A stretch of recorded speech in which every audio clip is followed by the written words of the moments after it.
The phone buzzed at 2:47 a.m., and I knew my marriage was over before I even looked at the screen. Sophie's iPhone, charging on her nightstand, lit up with a message that made me freeze. "Can't wait for next time. Last night was incredible. Cade. My name is Luke Jarrett, and I'm a family lawyer who just discovered I need one myself. Before we dive deeper into this story, I have one small request.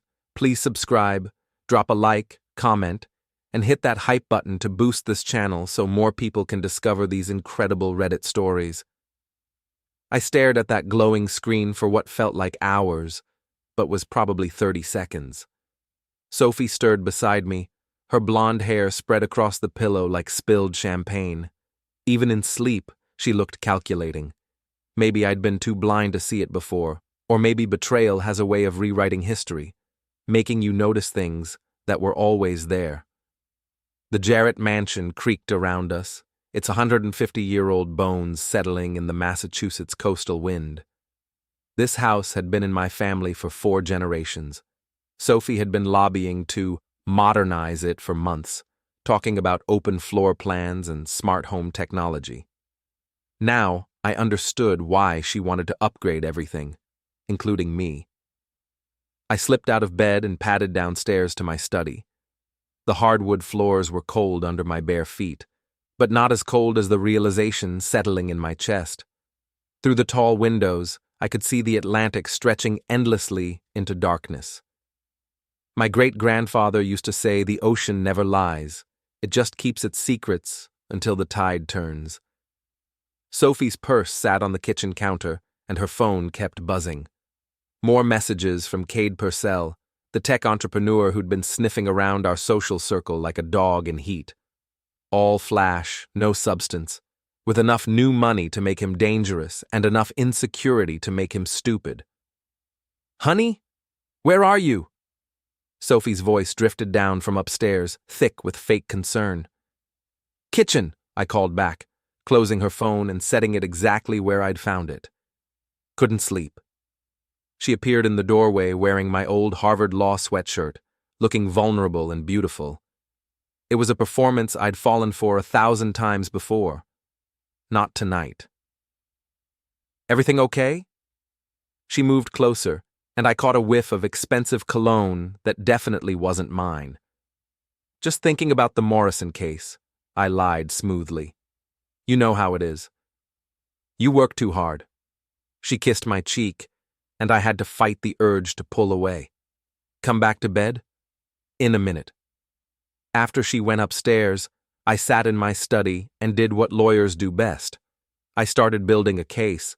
Sophie's phone records, credit card statements, the sudden interest in working late that started 3 months ago. The evidence was there if you knew how to look for it. By morning, I had a plan. "You're transferring the house to Rachel?" Sophie's coffee cup rattled against the saucer. We were sitting in our breakfast nook, morning light streaming through windows that had watched 4 generations of Jarrett family dramas. "It's a tax strategy," I said, buttering my toast with deliberate calm. "Rachel's my sister, and she's always loved this place. Besides, you've made it clear you want something more modern." Sophie's mask slipped for just a second, revealing the panic underneath. "But Luke, this is our home, our future. Our future." I let the words hang in the air. "Funny you should mention that." Her phone buzzed. She glanced at it and quickly flipped it face down, but not before I saw Cade's name on the screen. The irony was delicious. She was getting caught by the same device she used to betray me. "Who was that?" I asked innocently. "Work stuff. You know how demanding the Peterson campaign is." The Peterson campaign had ended 2 weeks ago. I knew because I'd handled the contract disputes.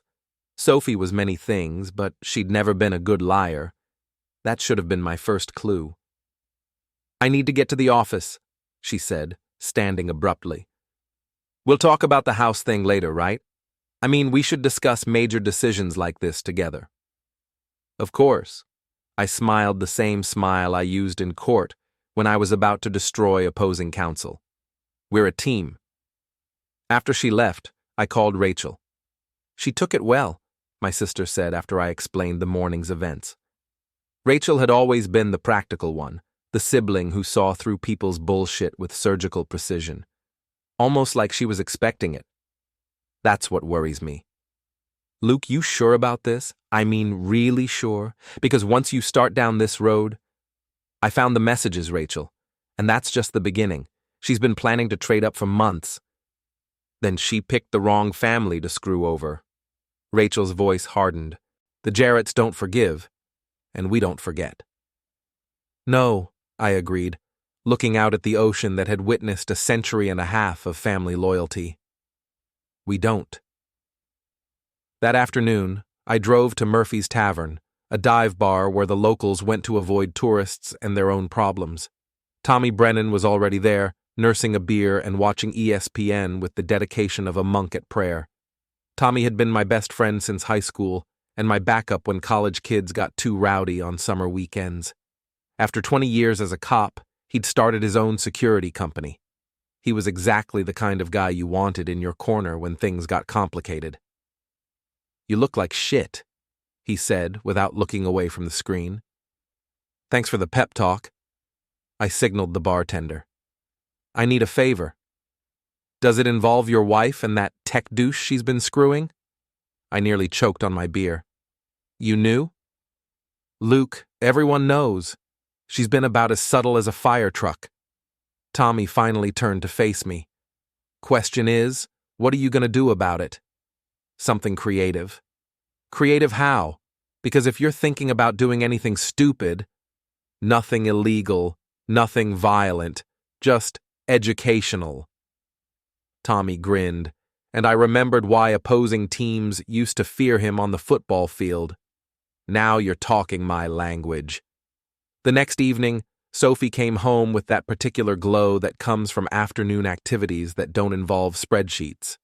She was humming, actually humming, as she hung up her coat. Good day at work? I asked from the living room, where I was reading case files and definitely not planning anything. Oh, you know, same old stuff. She disappeared into the kitchen and I heard her phone buzz. Then again, then a third time. Popular tonight, I called out. Just work things, she replied, but her voice was strained. I'd spent the day making some calls of my own. Gina Martinez, Sophie's colleague and secret rival, had been very chatty over lunch. Apparently, Sophie had been bragging about her upgrade plans for weeks, describing me as a stepping stone to something better. Gina had been more than happy to share details, especially after I mentioned that Sophie had been taking credit for Gina's ideas on the Peterson campaign. I'm going out for a drink with the girls, Sophie announced, reappearing in a dress I'd never seen before. Don't wait up. Which girls? Just the usual crowd. Another lie. I'd already confirmed that her usual crowd was staying in tonight. But I just smiled and kissed her cheek. Have fun. An hour later, Tommy and I were parked outside Cade's glass and steel condo building, watching Sophie's BMW in the visitor parking. The building was everything Cade was, flashy, expensive, and completely without character. There she is, Tommy muttered, as Sophie emerged from the elevator, looking thoroughly satisfied with herself. Right on schedule. We waited until she was gone before making our move. Cade's convertible BMW sat in his assigned spot like a monument to midlife crisis. Tommy produced a bucket from his truck. You sure about this? He asked. She wanted something that smells better than our relationship. This should do it. The fish guts we'd collected from Murphy's kitchen went into the convertible with a wet, satisfying splash. The smell was immediate and overwhelming, a combination of low tide and regret that would linger for weeks. Jesus, Tommy gagged. That's disgusting. That's the point. We were back at Murphy's within an hour, establishing our alibi with the bartender and half the town's night shift. By morning, Cade's car would be a biohazard, and Sophie would have some explaining to do. But that was just the opening move. The next day, Sophie was unusually quiet. She kept checking her phone and jumping every time it rang. Around noon, she got a call that made her face go white. "What do you mean, Toad?" she said into the phone, stepping onto the back porch for privacy. I couldn't hear Cade's response, but Sophie's side of the conversation was educational. "How is fish a hazardous material?" "No, I don't know who would do that." Of course it wasn't random. When she came back inside, she looked like she'd seen a ghost. "Everything okay?" I asked. "Fine. Just some drama at work." "Anything I can help with? I am a lawyer." "No, it's nothing." But it wasn't nothing, and we both knew it. The game had started, and Sophie was already behind. The town's annual summer gala was held at the Ocean View Country Club, where old money went to pretend it wasn't slowly being diluted by tech entrepreneurs and real estate developers. Sophie had been looking forward to it for months, seeing it as her chance to cement her position in local society. She spent 3 hours getting ready, transforming herself into the kind of woman who belonged on magazine covers. The emerald dress cost more than most people's cars, and she wore it like armor. "You look beautiful," I told her, and meant it. Sophie had always been stunning. It was everything else about her that had turned ugly. "Thank you." She seemed surprised by the genuine compliment. "You clean up pretty well yourself." For a moment, we almost looked like the couple we used to be. Then her phone buzzed, and the spell broke. "Aren't you going to check that?" I asked. "It's not important." But her hand twitched toward the phone, and I knew Cade was getting impatient. The gala was everything these events always were: expensive clothes, cheap conversation, and enough alcohol to make everyone forget they were slowly dying of boredom. Sophie worked the room like a politician, networking and name-dropping with professional precision. I was content to watch from the bar until I saw Cade arrive. He looked like he'd been through hell. His usually perfect hair was disheveled, his designer suit couldn't hide the stress in his shoulders, and he kept glancing around like he expected an attack. The fish incident had clearly rattled him more than I'd expected. "Luke Jarrett," he said, approaching with the kind of fake confidence that fooled no one. "Hell of a thing, someone vandalizing my car." "I heard about that. Terrible." I sipped my whiskey. "Any idea who might have done it?" "Oh, I have some ideas." His eyes narrowed. "Funny thing is, it happened right after Sophie and I had dinner to discuss some business opportunities."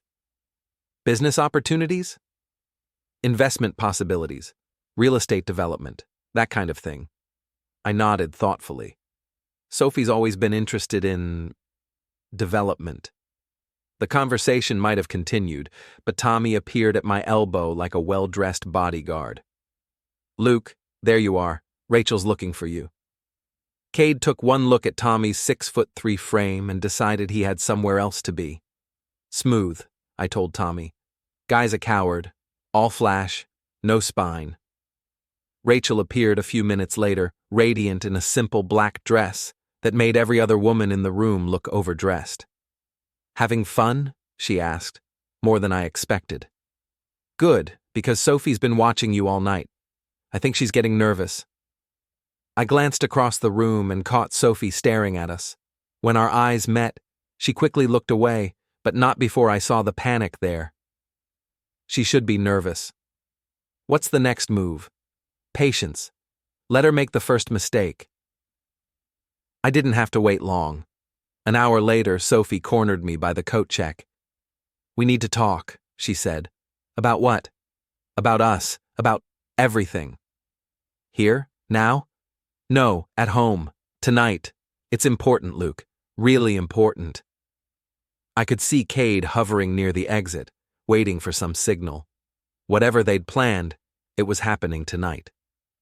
"Of course," I said. "I'm ready to hear whatever you have to say." The drive home was silent, except for the sound of Sophie's phone buzzing every few minutes. She'd glance at it, then at me, then back at the road. By the time we pulled into our driveway, her hands were shaking. "Luke," she started as we walked into the house.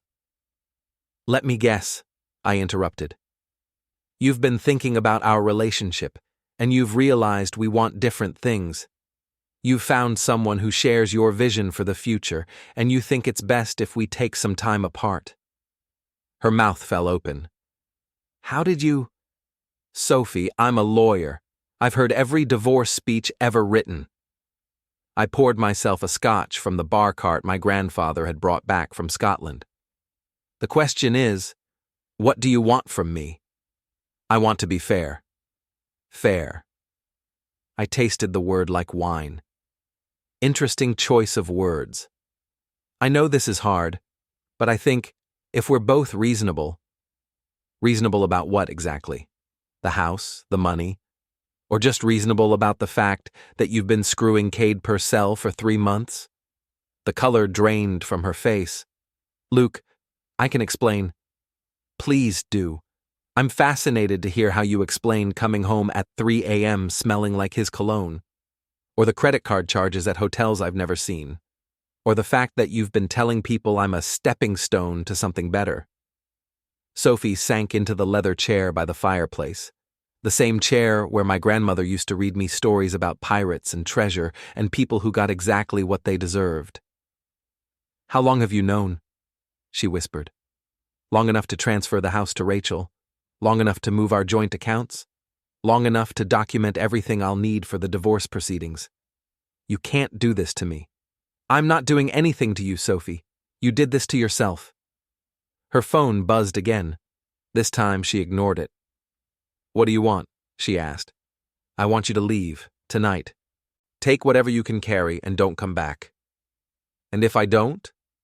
"Then tomorrow morning, everyone in town gets an email with photos of you and Cade at the Marriott, along with copies of your text messages and a detailed timeline of your affair."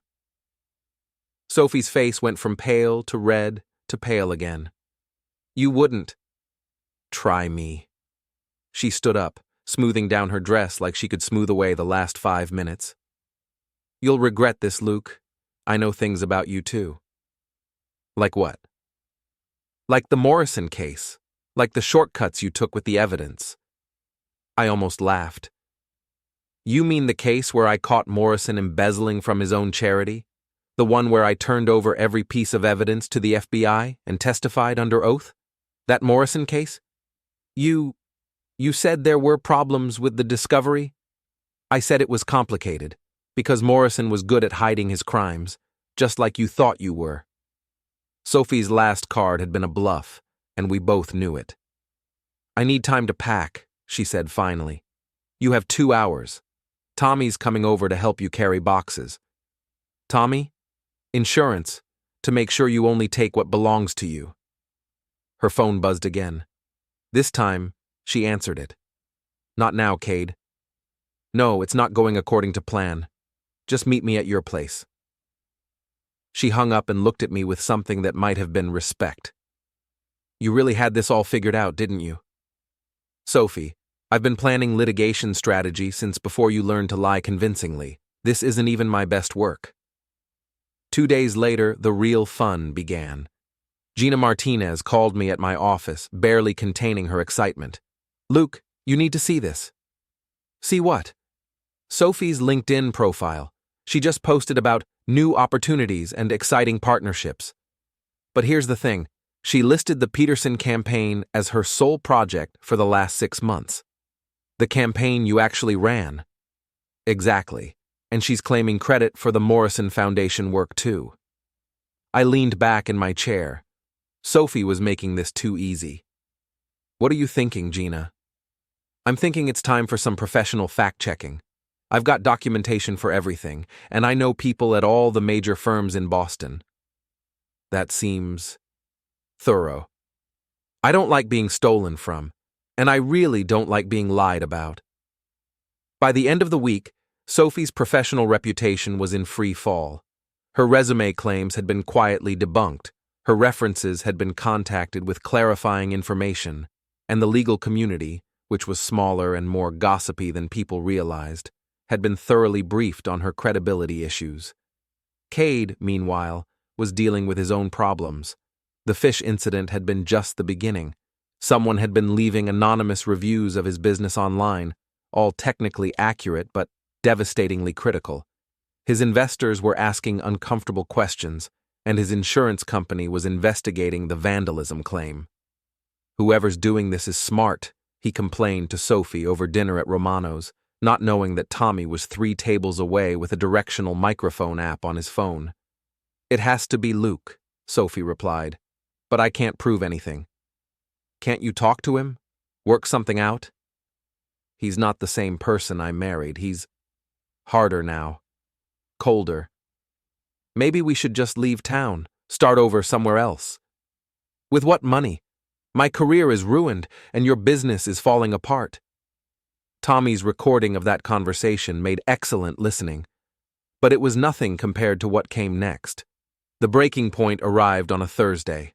Sophie, desperate and running out of options, decided to make a public appeal. She showed up at Murphy's Tavern during the dinner rush, when half the town was there, and made a scene that would be talked about for years. "I know you're all judging me," she announced, standing on a chair like some deranged politician. "But you don't know the whole story. Luke isn't the saint you think he is." The bar went quiet.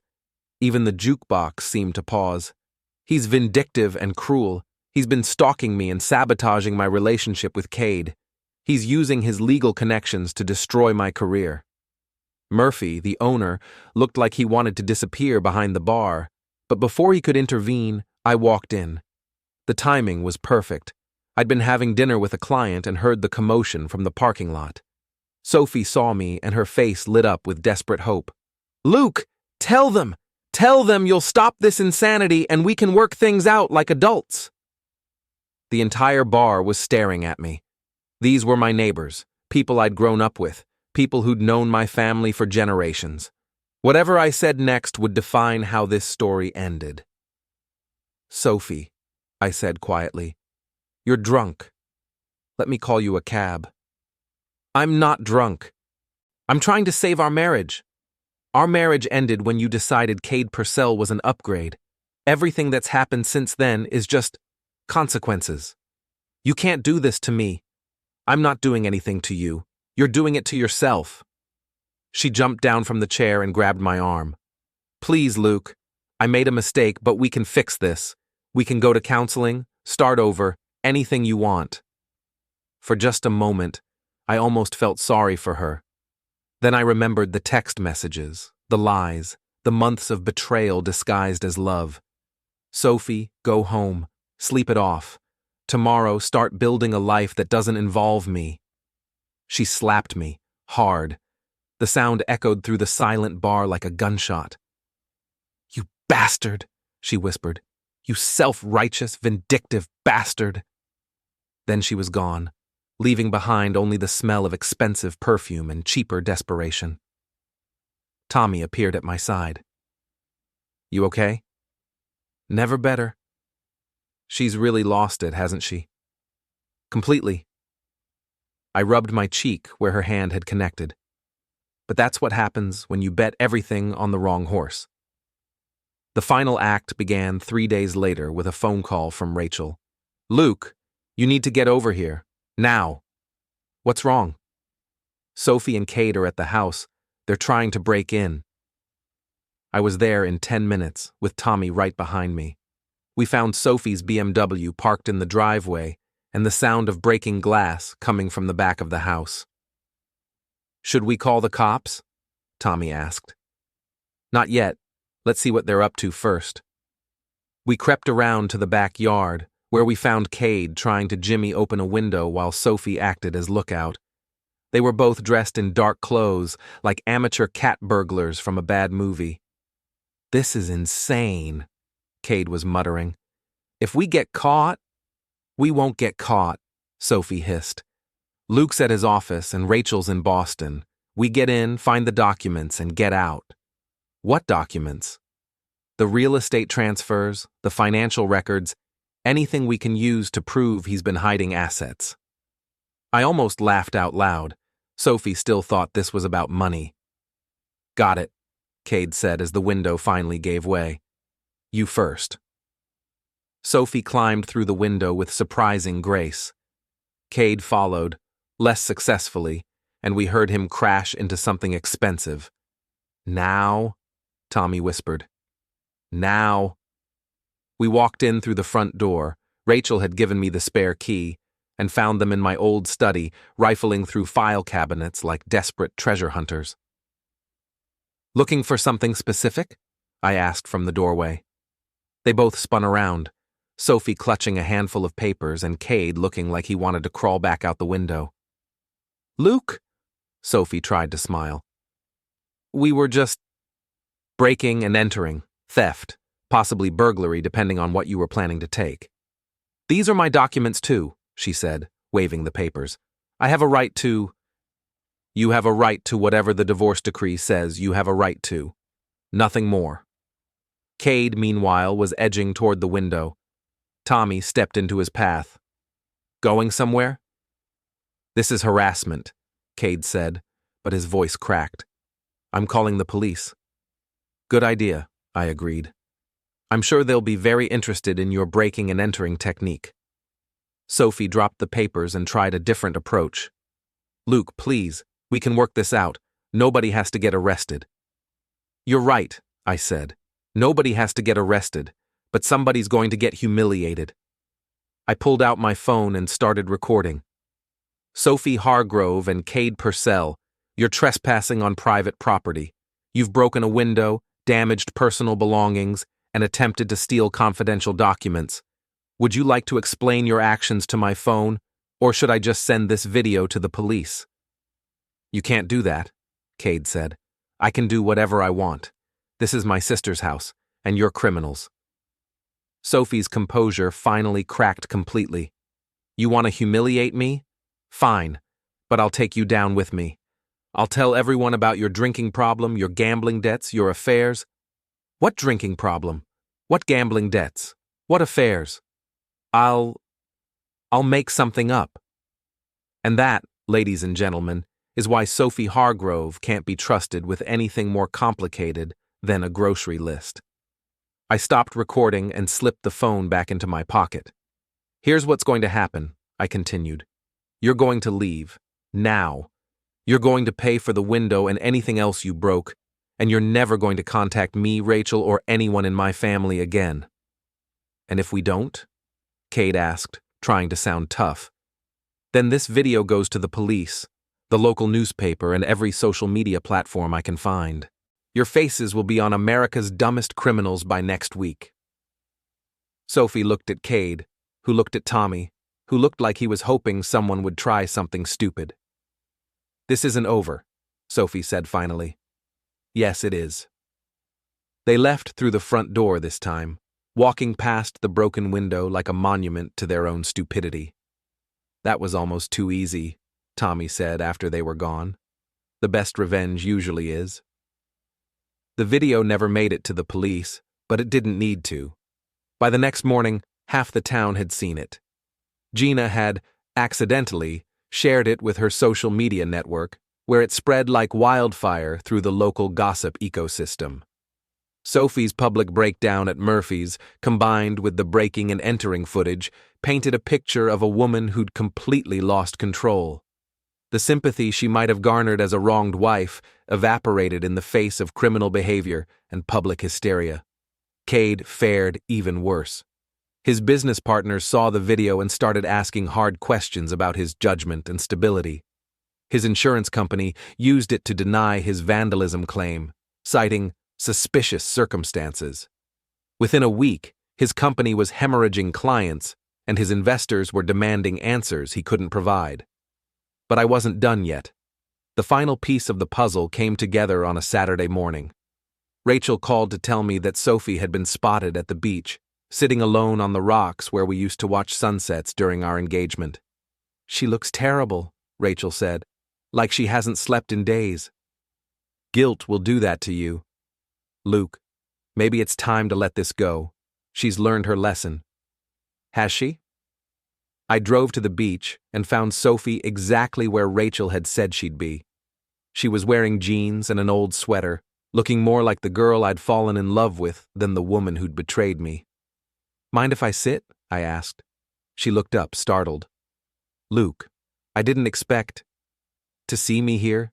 This used to be our place, remember? I remember everything. Her voice was barely audible over the sound of the waves. I remember when you proposed here. I remember planning our wedding. I remember when we were happy. Were we? Or were you just biding your time until something better came along? She flinched like I'd slapped her. It wasn't like that. Then what was it like, Sophie? Help me understand how 3 years of marriage became disposable the moment Cade Purcell flashed his credit card. I was scared. Of what? Of being ordinary. Of being stuck in this little town forever, watching my dreams get smaller every year. She wiped her eyes with the back of her hand. Cade made me feel like I could be someone important. And what am I? Chopped liver? You're safe, predictable. You would have been content to live in that old house forever, raising kids and handling small-town legal disputes until we were both gray and boring. I stared out at the ocean, thinking about my great-grandfather's words about tides and truth. So you decided to trade up. I decided to take a chance on something bigger. How's that working out for you? She laughed bitterly. Cade dumped me yesterday, said I was too much drama for his business image. Apparently being associated with a crazy ex-wife isn't good for his brand. I'm sorry. No, you're not. You're right, I'm not. We sat in silence for a while, watching the waves crash against the rocks. Finally, Sophie spoke again. What happens now? Now you figure out who you are when you're not trying to be someone else. And us? There is no us, Sophie. There hasn't been for months. She nodded, accepting the inevitable. I really did love you, you know. In the beginning. I know, but love isn't enough when it's built on lies. Will you ever forgive me? I considered the question seriously. Maybe. Someday. When it doesn't matter anymore. Sophie stood up, brushing sand from her jeans. For what it's worth, you were right about Cade. He is all flash and no substance. Some lessons are more expensive than others. This one cost me everything. No, I corrected. Your choices cost you everything. There's a difference.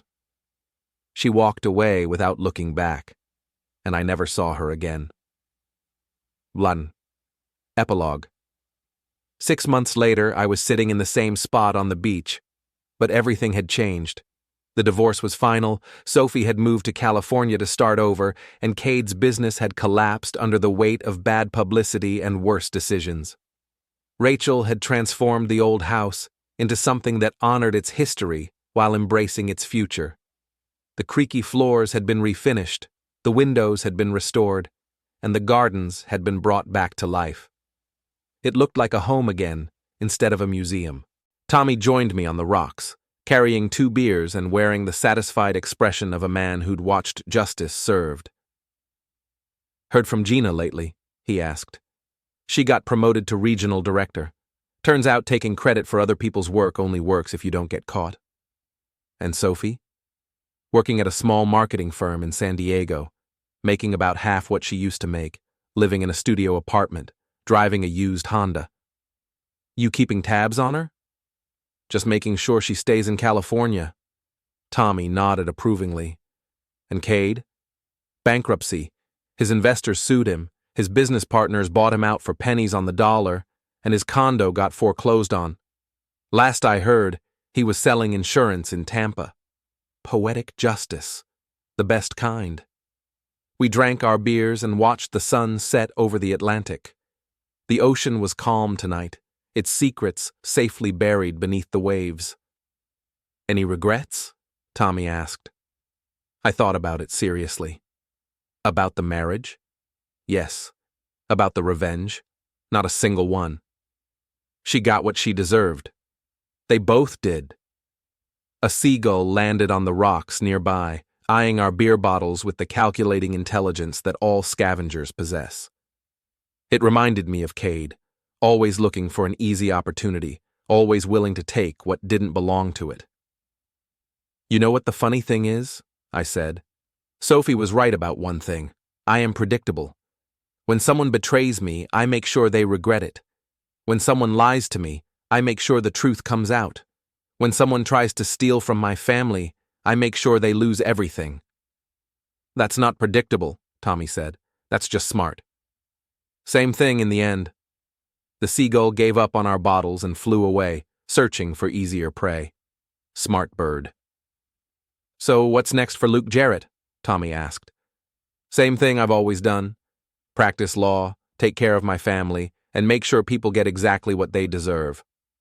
"Sounds like a plan. It's worked so far." We finished our beers as the last light faded from the sky. Tomorrow would bring new cases, new challenges, new people who thought they could lie and cheat and steal without consequences. But tonight, justice had been served, and the ocean was calm. Sophie had wanted to trade up, to find something better than the life we'd built together. Instead, she'd learned the oldest lesson in the world: be careful what you wish for, because you just might get it. As for me, I got exactly what I wanted. I got revenge, served cold and perfectly legal, with a side of poetic justice that would have made my great-grandfather proud. The tide was turning, and the ocean was keeping its secrets for another day.